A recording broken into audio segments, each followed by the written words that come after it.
तरंग तरंग युवा तरंग। ये जिंदगी का सफर, ये जिंदगी का सफर तेरी आशीषों से भर, यीशु आशीषों से भर।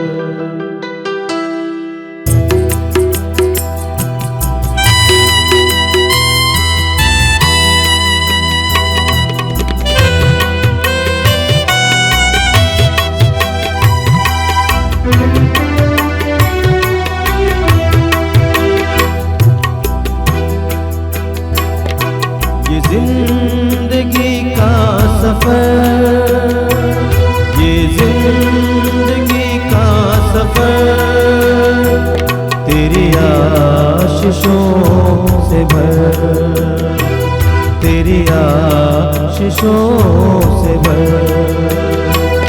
ये जिंदगी का सफर यीशु आशीषों से भर, यीशु आशीषों से भर।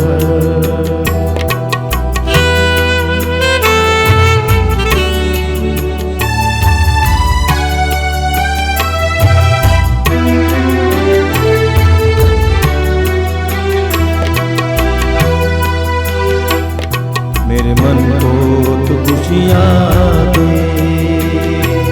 मेरे जीवन में आनंद भर दे। मेरे मन में तू खुशियाँ दे, मेरे जीवन में आनंद भर दे। मेरे दिल में तू शांति दे, मेरे पापों को क्षमा तू कर दे, मेरे पापों को क्षमा तू कर दे।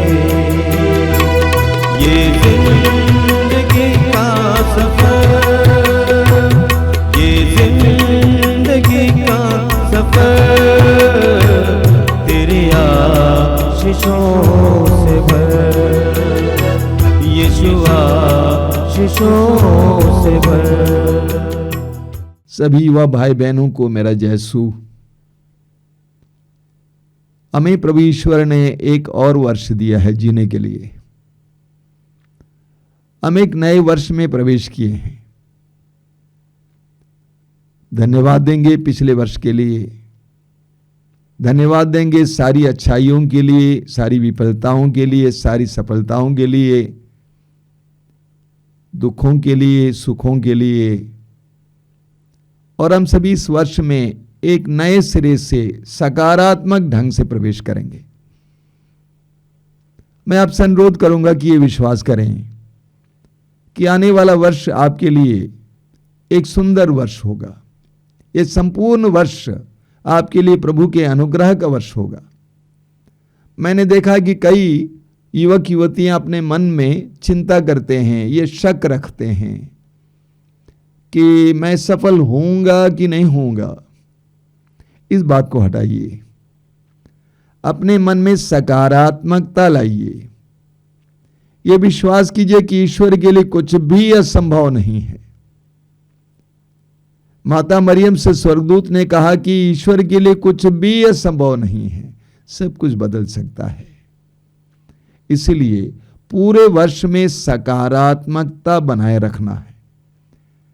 परिस्थितियां कितनी ही विकट क्यों ना हो, उन सारी परिस्थितियों में भी ये विश्वास करना है कि सब कुछ अच्छा ही होगा, भला होगा। हमारा ईश्वर हमें प्यार करता है, हमारा ईश्वर भला है और इसीलिए वो भलाई ही दे सकता है।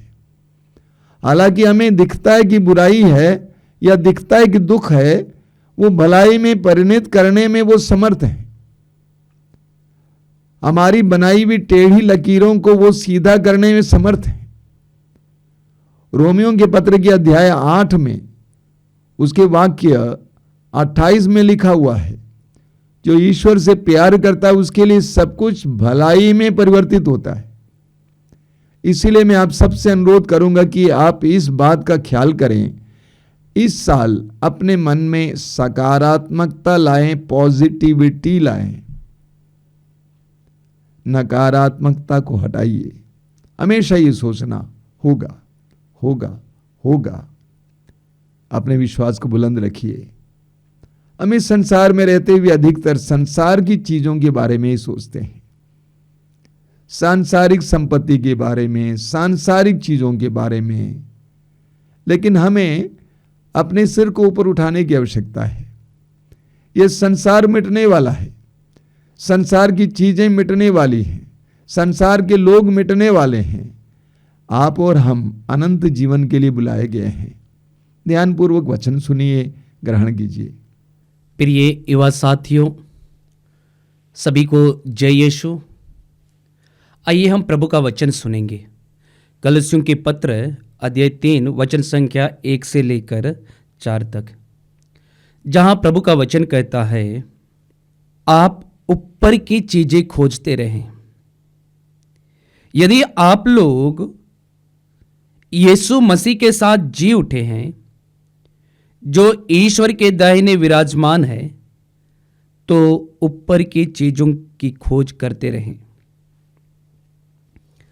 आप पृथ्वी पर की नहीं, ऊपर की चीजों की चिंता किया करें। आप तो मर चुके हैं, आपका जीवन मसीह के साथ ईश्वर में छिपा हुआ है। मसीह ही आपका जीवन है। जब मसीह प्रकट होंगे, तब आप भी उनके साथ महिमान्वित होकर प्रकट हो जाएंगे।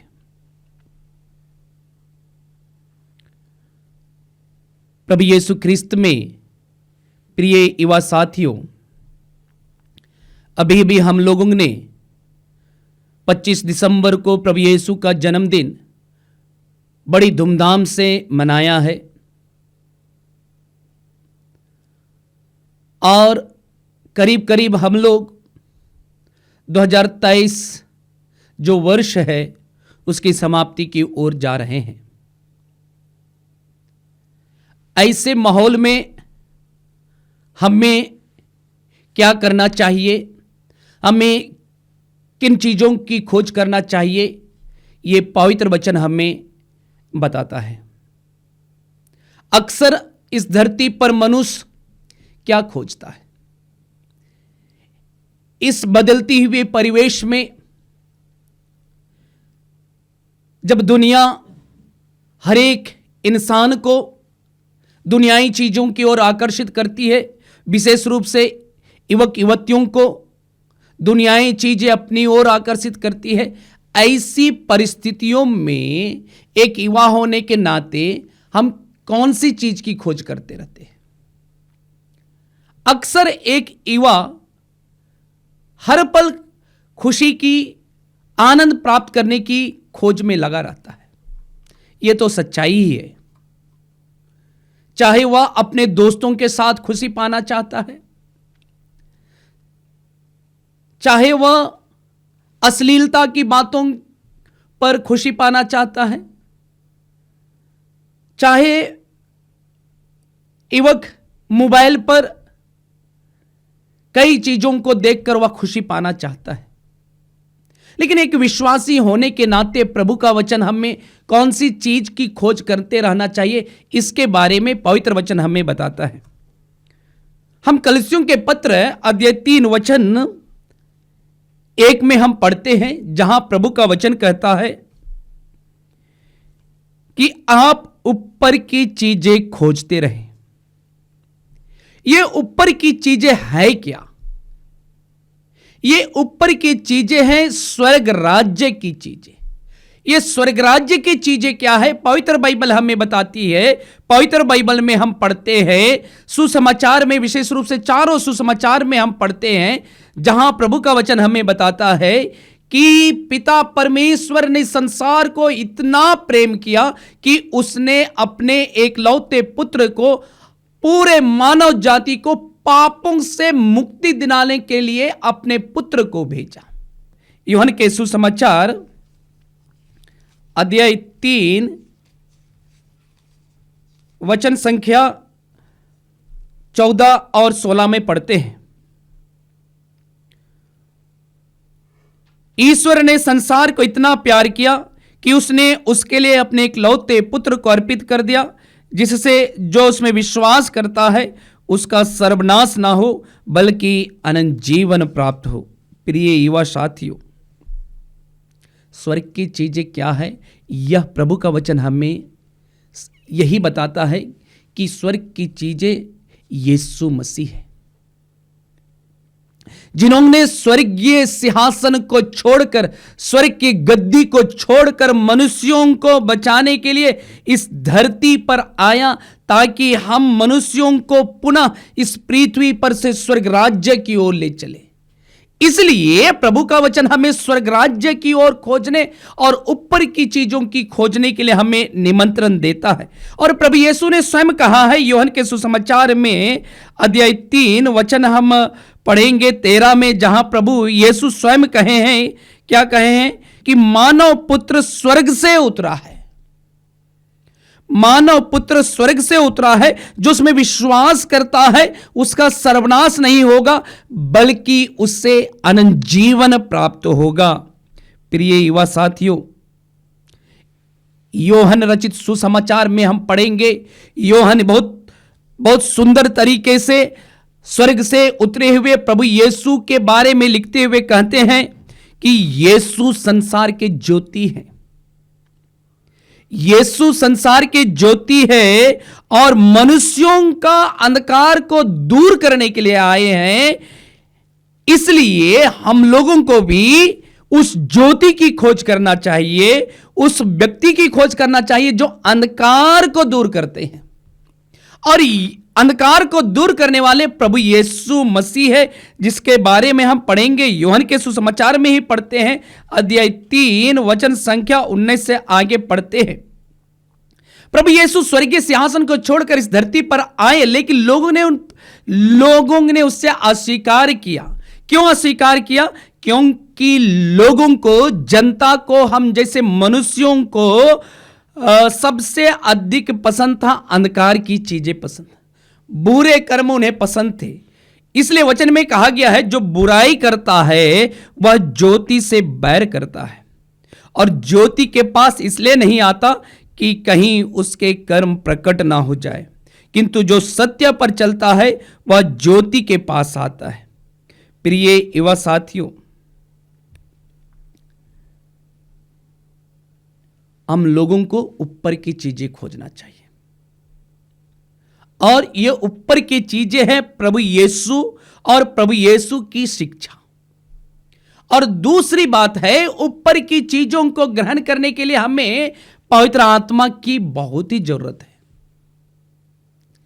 यदि हमारे अंदर में प्रेम है, हमारे अंदर में आनंद है, शांति है, सहनशीलता है, मिलनसार है, दयालुता की भावना है, ईमानदारीता है, सौम्यता है, संयम है, तब हम निश्चित रूप से हम ऊपर की चीजों की खोज कर सकते हैं। इसलिए हमें पवित्र आत्मा की आवश्यकता है। जब हम पवित्र आत्मा की खोज करते हैं तो प्रभु हमें आशीर्वादित करते हैं।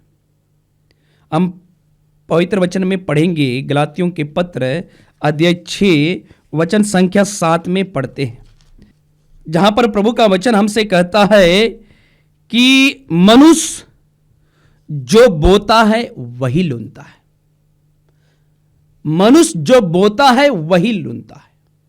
इसका अर्थ क्या है? यदि हम ऊपर की चीजों की खोज करेंगे, स्वर्ग राज्य की खोज करेंगे, एक युवा होने के नाते निश्चित रूप से हमें उसके द्वारा फल मिलेगा। यदि हम पृथ्वी की बातों की, पृथ्वी की चीजों की खोज करते हैं तो उसका फल भी हमें मिलेगा। इसका जीता जागता उदाहरण हम पढ़ेंगे लूकस के सुसमाचार में, खोए हुए लड़के के बारे में, उड़ाव पुत्र के बारे में हम जानते हैं। वो छोटा लड़का पृथ्वी की चीजों की खोज करता था, इसलिए वह अपने पापा से कहते हैं कि मुझे अपने धन संपत्ति का बंटवारा कीजिए, जो मेरा हक बनता है मुझे दीजिए।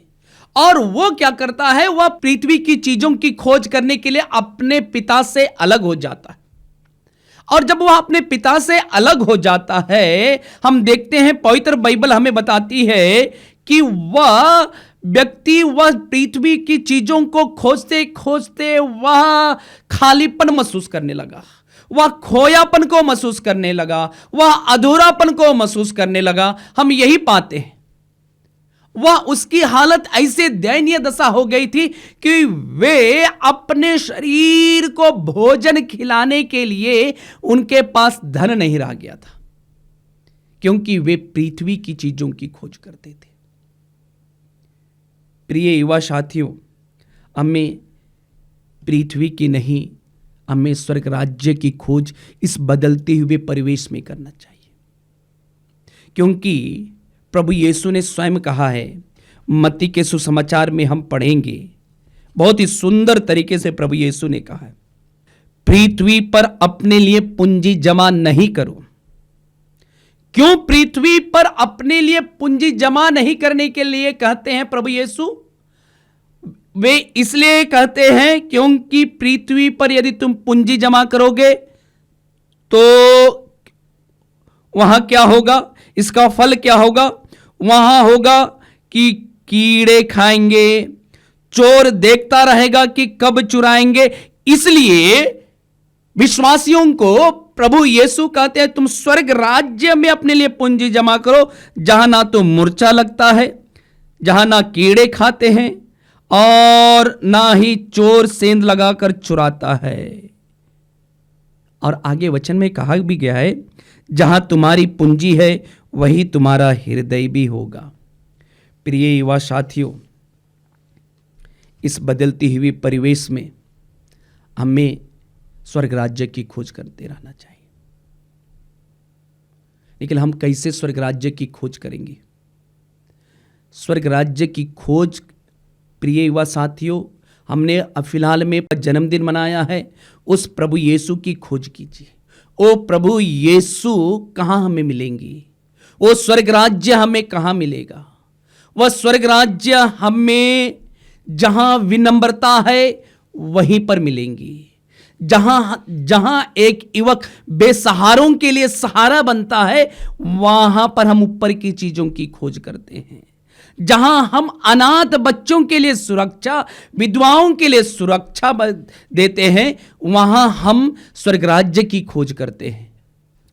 प्रिय युवा साथियों, इस बदलते हुए परिवेश में हमें ऊपर की चीजें खोजते रहना चाहिए। और ऊपर की चीजें हम तभी खोज सकते हैं जब हम पवित्र आत्मा से भरे पड़े हुए, पवित्र आत्मा के फलों से भरे पड़े हुए, और पवित्र आत्मा हम लोगों की अगुवाई करेंगे।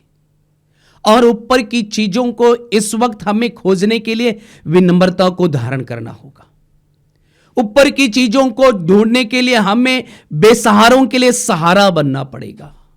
ऊपर की चीजों को खोजने के लिए हमें, जो व्यक्ति के पास शरीर को ढकने के लिए कपड़ा नहीं है, उन लोगों के शरीर पर हमें कपड़ा ढकना पड़ेगा। ऊपर की चीजों को खोजने के लिए हमें, जो भूखे हैं उन भूखों को खिलाना होगा। ऊपर की चीजों को खोजने के लिए हमें, जो लोग बीमार हैं, रोगी हैं, उन लोगों से मुलाकात करना, तभी हम ऊपर की चीजें खोज सकते हैं। और सबसे बड़ी बात है, ऊपर की चीज खोजने के लिए हमें मोबाइल में अश्लीलता की चीजों को, दुनियाई चीजों से दूर रहना, तभी हम ऊपर की चीज खोज सकते हैं। प्रिय युवा साथियों, जब मैं और आप प्रभु यीशु को, प्रभु यीशु की शिक्षा को हर पल, हर कार्यों में, हर गतिविधियों में, हर व्यवहार में प्रभु यीशु को ढूंढते हैं, निश्चित रूप से हम स्वर्ग राज्य को ढूंढते हैं, हम ऊपर की चीजों को खोजते हैं। प्रभु का वचन कहता है, तुम सबसे पहले धार्मिकता की खोज में लगे रहो, जिससे कि बाकी चीजें तुम्हें यूं ही मिल जाएगी। जब हम बेसहारों के लिए सहारा बनते हैं, विधवाओं के लिए सुरक्षा बनते हैं, अनाथों के लिए सहारा बनते हैं, बुढ़ापे से लाचार लोगों की सेवा करते हैं, जो लोग भूखे हैं उन्हें खिलाते हैं, जो लोग नंगे हैं उन्हें कपड़ा पहनाते हैं, जो लोग कैद में हैं, जेल में हैं, उनसे मिलने जाते हैं, तो प्रभु हमें आशीर्वादित करते हैं।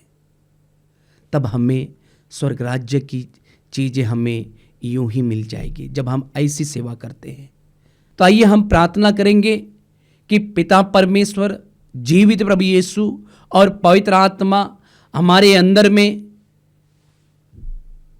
ऐसी शक्तियां प्रदान करे जो हमें निरंतर स्वर्ग राज्य की खोज में लगे रहने के लिए हमें मदद करे, और पवित्र आत्मा हम सबों की अगुवाई करे। आमीन।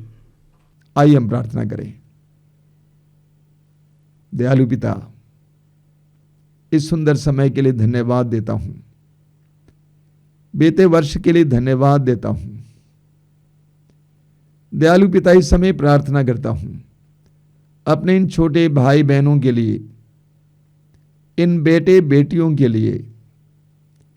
ये नया वर्ष उनके लिए अनुग्रह का वर्ष बने, उनके संपूर्ण जीवन में एक सकारात्मकता भरी रहे। हर समय तुझ पर भरोसा रखने की कृपा दीजिए। जीवन के कठिन से कठिन परिस्थितियों में भी ये विश्वास करने की कृपा दीजिए कि तू उनके साथ है और तेरे लिए कुछ भी असंभव नहीं है। तू एक भला परमेश्वर है और तुझसे सिर्फ भलाई आती है। तू उन्हें प्यार करता है, ये विश्वास करने के लिए कृपा देना ही पिता।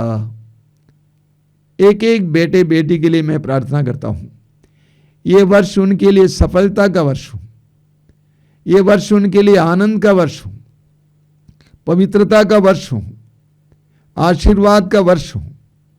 सिर झुकाइए। सर्वशक्तिमान परमेश्वर, पिता, पुत्र, पवित्र आत्मा आप लोगों को आशीर्वाद प्रदान करें। आमीन। सबको जय यीशु। तेरी करुणा सदा की है, तू सागर दया का है। तेरी करुणा सदा की है, तू सागर दया का है।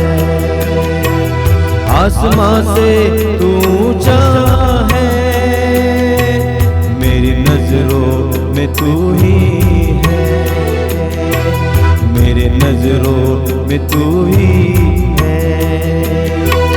ये जिंदगी का सफर, ये जिंदगी का सफर, तेरी आशीषों से भर, यीशु आशीषों से भर।